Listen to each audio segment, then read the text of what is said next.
하워들리 선생님과 함께하는 사회복지 상담 시간입니다. 스튜디오에 선생님 나오셨습니다. 안녕하세요, 선생님. 안녕하세요. 네, 오늘은 우리 청취자가 보낸 그 내용 중에서 요즘에 굉장히 핫한 아이템입니다. 섹션 8에 대한 내용을 신청하셨네요. 제가 소개하도록 하겠습니다. 저는 이번에 주 정부에서 실시한 섹션 8을 신청했습니다. 수입은 기준에 맞춰 신청했지만 약 6개월 전에 비즈니스를 정리하면서 20만 불의 체킹 어카운트 자산을 가지고 있습니다. 저의 경우는 만약 추첨이 된다면 자산 때문에 문제가 되지는 않을지 걱정됩니다. 그리고 섹션 8의 계략적인 프로세스를 알려주시면 고맙겠습니다. 이런 내용이에요. 네. 이번에 뉴저지에서 2만 명 뽑기 때문에 상당히 모든 사람의 관심사였던 것 같습니다. 그렇죠. 네. 2월 3일 날 마감됐고요. 2월 24일 날 이제 추첨을 하게 돼 있습니다. 그런데 대략적으로 보면 대략 한 8대1, 9대1은 안 되는 것 같습니다. 그 정도 수준인 것 같고요. 아마 이번에 될 가능성이 많이들 있으실 것 같은데요. 그러게요. 네. 이게 도대체 뭔데 이렇게 다들 이렇게 하고 싶어 하시는 거죠? 네. 섹션 8이라는 거는 연방정부 프로그램입니다. 이번에는 주관을 뉴저지 같은 경우 DCA 해서 이제 하게 됐고요. 어쨌든 기본 개념은 저소득층 또는 중간 저소득층에 대한 하우징 코스트. 하우징 코스트라는 것은 대체적으로 렌트비하고요. 유틸리티 비용을 말합니다. 하우징 코스트를 지원해주는 프로그램이고요.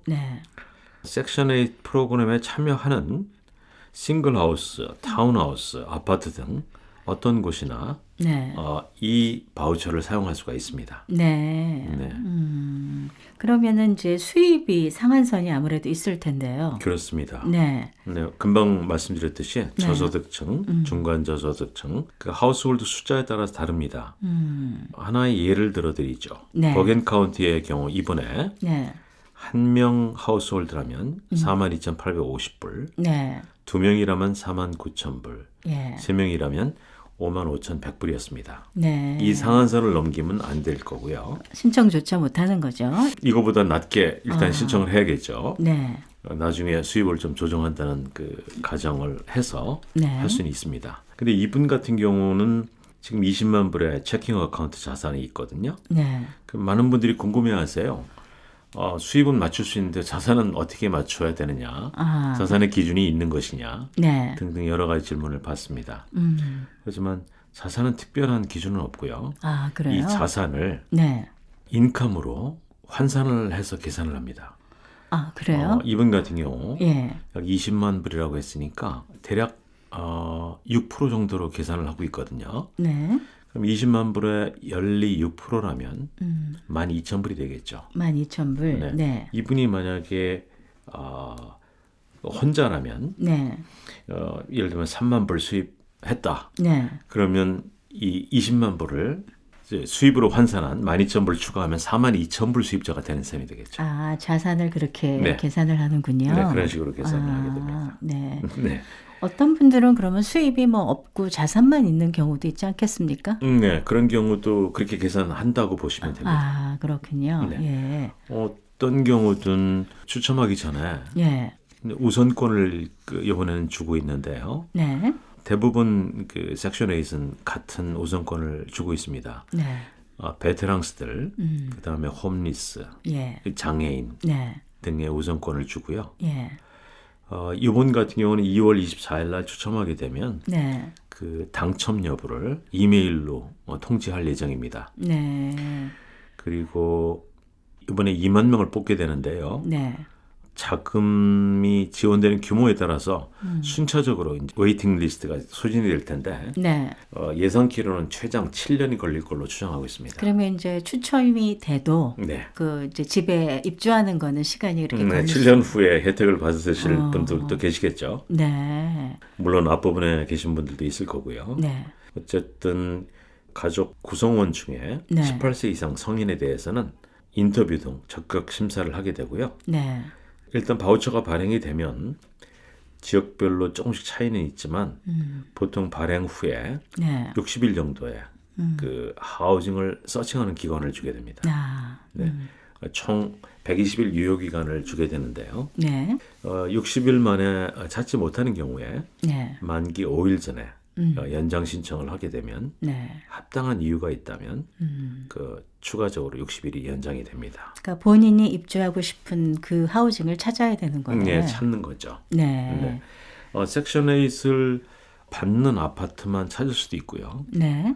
일반 리얼터 등 통해서 정상적인 진행을 하고요.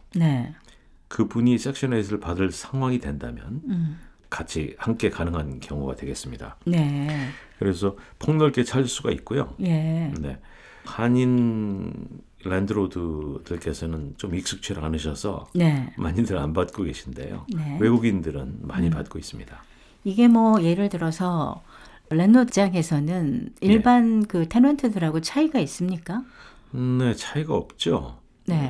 단지 이제 렌트비 기준에 대한 부분이 조금 좀 센시티브하죠.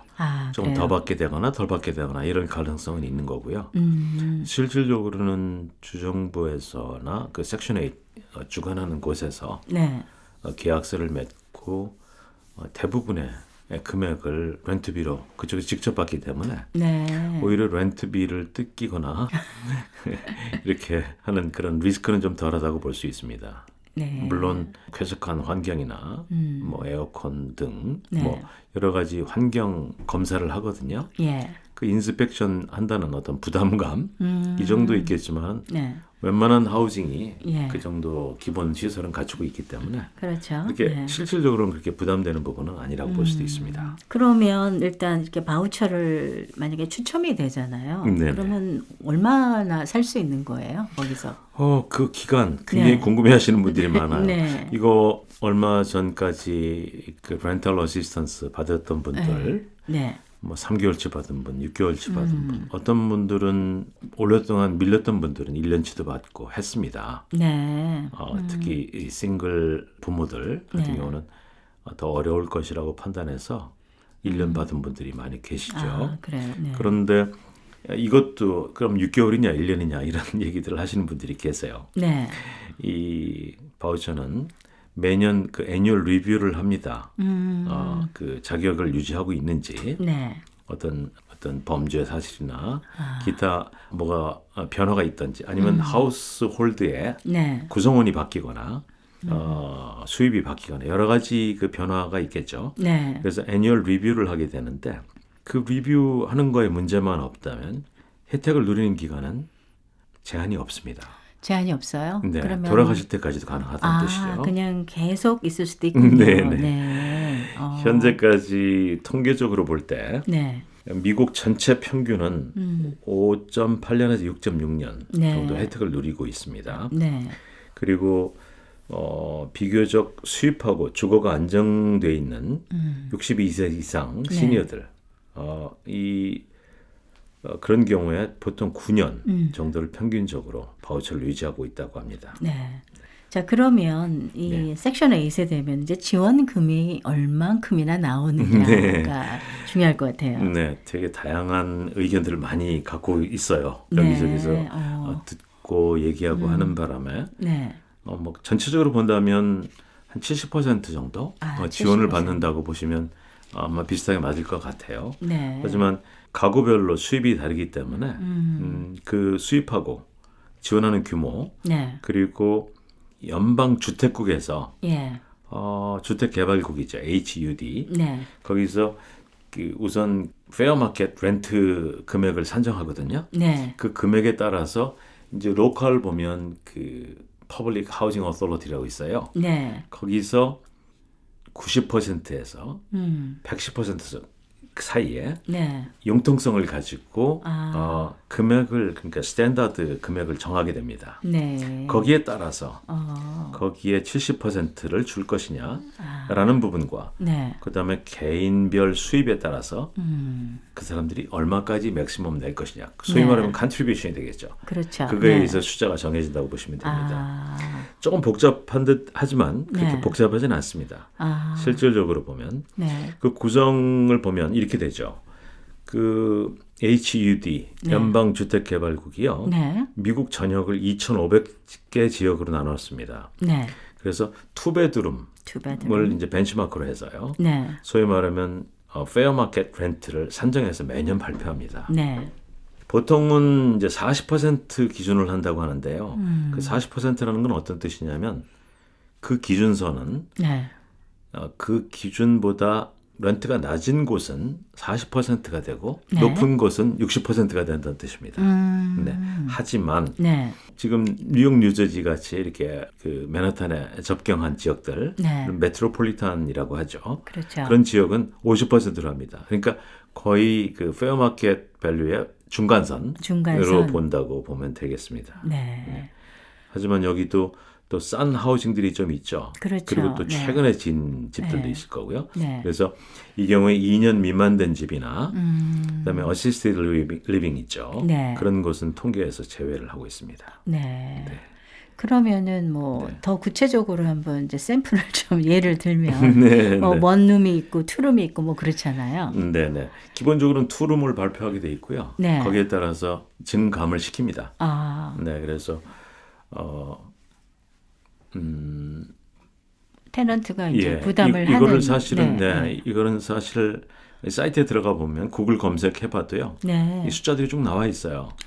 네, 그래서 예를 들면 내가 집 코드가 뭐 어떤 곳이다라고 네. 하면 그 집 코드 누르고 그 소위 스탠다드 예. 그 프라이스나 페어마켓 그 렌트를 찾아볼 수가 있습니다. 네.